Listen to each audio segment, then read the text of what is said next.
Vous souffrez de maux de ventre, de diarrhée chronique depuis maintenant des mois. Le médecin vous a dit que vous aviez un syndrome du côlon irritable. Si tel est le cas, restez bien sur cette vidéo. Alors les diarrhées, lorsque cela touche le quotidien, c'est véritablement quelque chose de très fatigant. Et contrairement à ce qu'on pourrait penser, ça touche énormément de personnes, un ami, un collègue, vous vous en doutez pas, mais les personnes sont véritablement très handicapées par ça, avec des envies irrépressibles d'aller aux toilettes.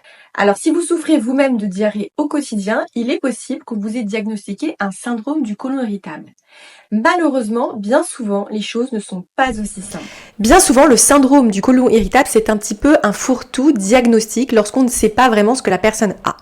Et oui, parce que bien souvent, les personnes, elles arrivent avec des diarrhées persistantes ou bien de la constipation persistante et on fait des examens comme une coloscopie, des examens sanguins, un examen des biomarqueurs, etc.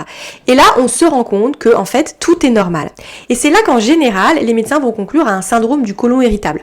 Donc on a un syndrome du côlon irritable de type constipé, et puis d'un autre côté, on a un syndrome du côlon irritable de type diarrhée, et en général, c'est quand même ce syndrome-là qui va un petit peu plus inquiéter. Alors pourquoi les examens montrent-ils que tout est normal alors que vous avez peut-être une autre pathologie comme une maladie inflammatoire? Eh bien tout simplement parce que parfois la maladie elle n'est pas active au moment de l'examen.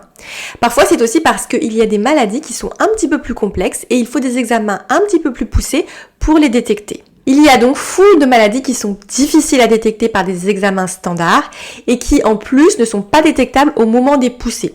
C'est par exemple le cas de la maladie de Crohn, de la rectocolique hémorragique, donc qui forment les maladies inflammatoires chroniques de l'intestin.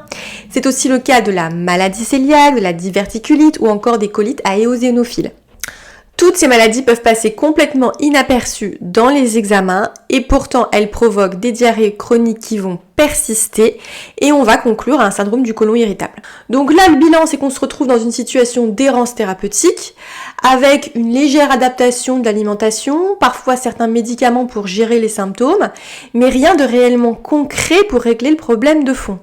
Et je me doute qu'il est réellement très frustrant d'à chaque fois devoir se déplacer, à chaque poussée, pour aller voir un médecin qui va vous donner la même réponse, à savoir que vous avez un syndrome du côlon irritable. Dans ce cadre-là, la téléconsultation a véritablement un intérêt.